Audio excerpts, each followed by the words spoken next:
Hello, my name is Marcus Francisco, and this is my oral presentation for English Composition 2 for Professor Turner's class online. My hypothesis is based on the financial costs and issues associated with the Space Shuttle program and as to why the program didn't end years earlier than it did. My plan is to appeal to the readers who are skeptical as to why the program ended in the first place, myself being one of those before I started researching this topic. And hopefully, this will open the minds of people who happen to think about the subject as I did before I started researching. The objective of the research is to help bring light to a topic that upsets some that believe that we have given up on moving forward in space travel. In fact, the major sacrifice of a dated transportation system has actually helped to pave the way for the evolution of our country and the future of our race's existence.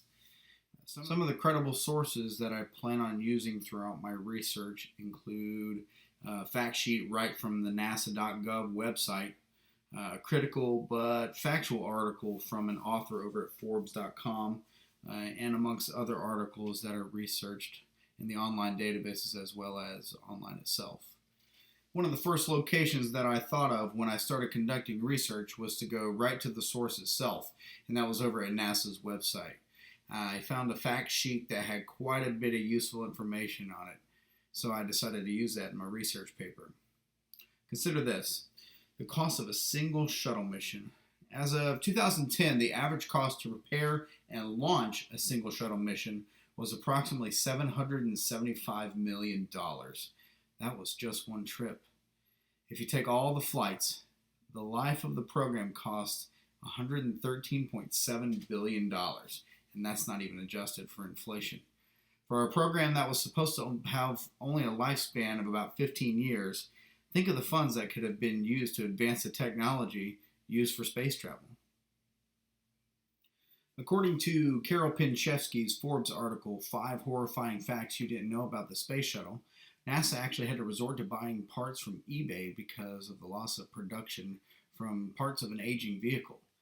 Purchasing parts and not having them made to order means that the shuttles were aging out and they definitely needed restructuring. She continued on by stating that 2 out of the 5 shuttles met a disastrous fate. 40% vehicular failure rate, which definitely would have grounded any other vehicle permanently. People fly every day and we expect nothing more than perfection when it comes to the safety and maintenance of our airlines. Why should the shuttle be any different? One of the articles from the online databases, NASA outlines future plans as shuttle program nears end, cited that NASA continues to look to the future and will validate new complex aircraft and air traffic control systems to ensure that they meet extreme high levels of safety. Even though the program ended, NASA still has a positive outlook on the advancement of space travel and, most importantly, safety and efficiency. Continuing my research, I like to use opposing viewpoints as well as scholarly sources due to the nature of it not always being a one-sided debate. In Hillary Tuttle's article, Space Risks Final Frontier, she wrote that SpaceX will control quality and cost by developing their own components, testing them in-house, and building reusable, reliable spacecraft on American soil. And to hear this kind of information in the wake of the end of the space shuttle program has to be music to taxpayers' ears. I mean, a private company wanting to fund travel into outer space and build it right here in our own country, what could be better than that? Adding to the company and their validity, about a week ago, SpaceX successfully launched and landed a rocket that had already been used before. I mean, they landed it on a craft out in the ocean. Andrew Peak reports that the CEO of SpaceX, Elon Musk, believes that humans could be traveling to Mars within 10 to 12 years. And with the path that this company's taking, I definitely believe that this is a very big possibility. As I conduct this presentation, I'm finding that I'm wanting to inform the reader of the concerns from the past and then attempting to entice and really excite the reader about the possibilities of our future in intergalactic travel.